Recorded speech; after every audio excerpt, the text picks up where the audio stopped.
I have to be fine. But you're not fine. You're waking up at 3 a.m. with your mind racing and you're feeling stressed. Yeah, but I can't not be fine because now's just not a good time to take a break and I have to look after other people. I'll deal with this later if it becomes a real problem. Sound familiar? Sound like someone you know? Here's the thing. You don't need to wait for something to go wrong. You're allowed to take care of your mental health right now. It doesn't have to be a big, overwhelming task like immediately facing your worst fear. You can do small things often.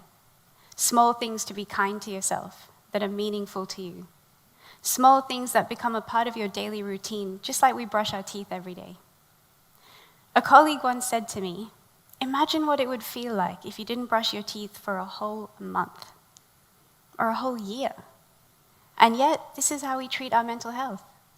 What we as mental health professionals see is that by the time people acknowledge that things are hard, it's probably been hard for a long time. And by the time they get the support that they need, it could be weeks, months, or even years since they first asked for help. So why do we go for months and years without paying the same kind of daily attention to our mental health as we do to our dental health? How many times have you felt upset or anxious for multiple days in a row and just told yourself to get over it?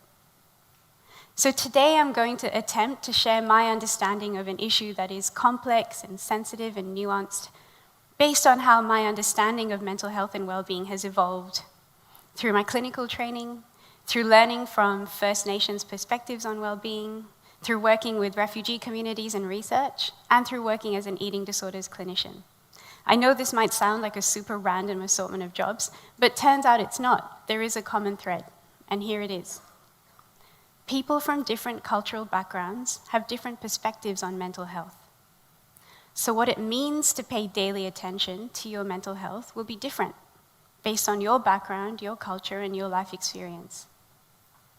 So if different people have different perspectives, then why do we expect everyone to fit into one single paradigm, like the Western medical model of mental health? Because if that's not already in line with your culture and your values, then it's not going to be very helpful. It might even be harmful. I was born and grew up mostly in Kenya.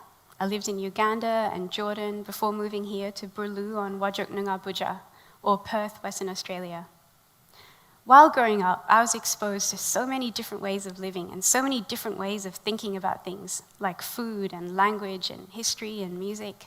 The norm for me was that everyone around me was different.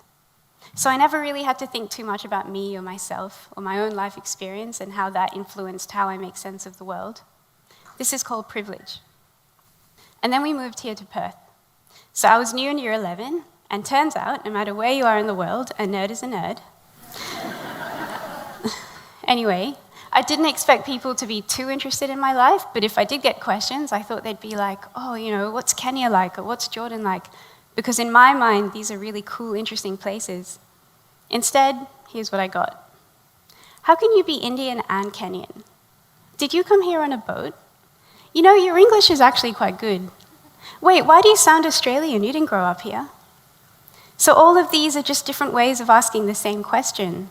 Why don't you fit my expectation of what you should be based on the stereotype I have of you in my head? Now, I'm sure we can all relate to experiencing this on some level, and we've all probably done this to someone without realizing.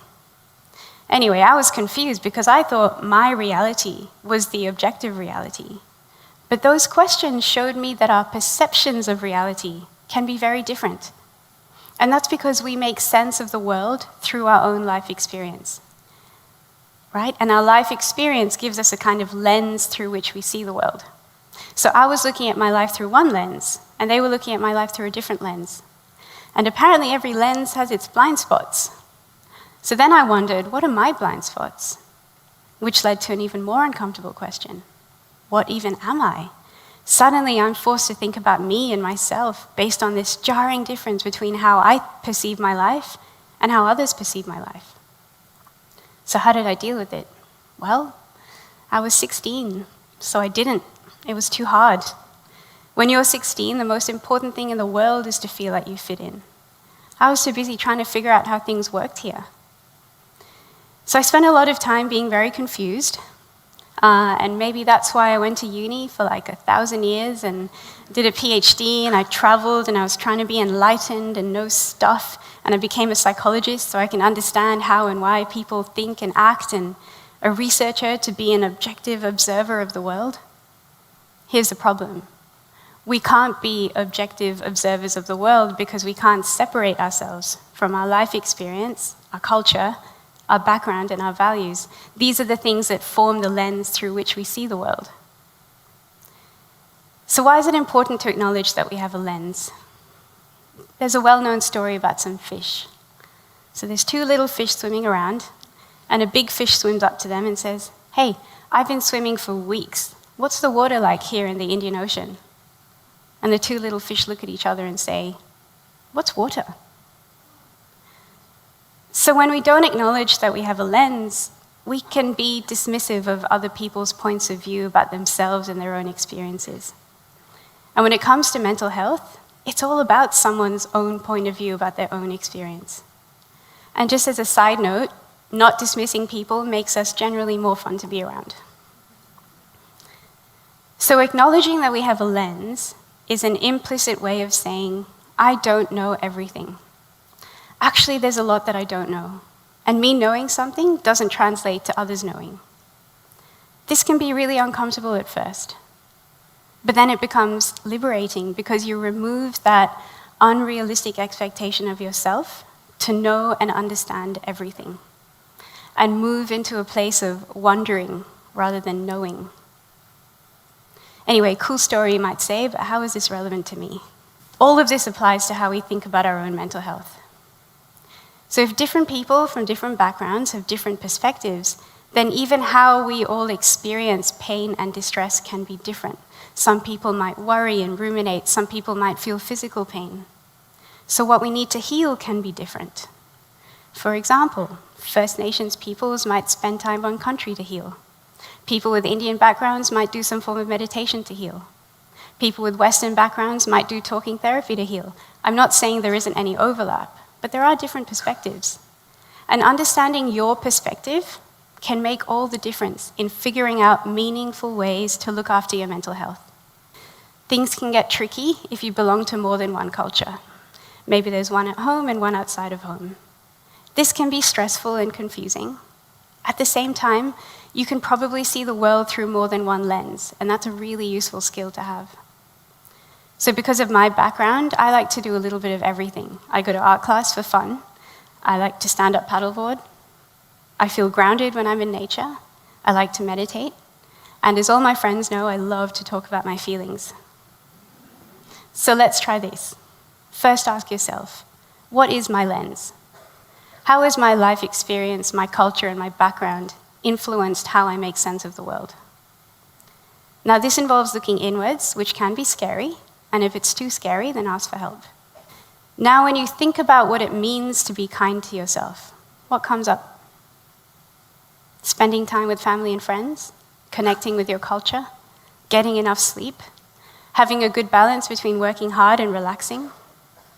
Could it mean giving yourself permission to be human and to make mistakes and to learn from them?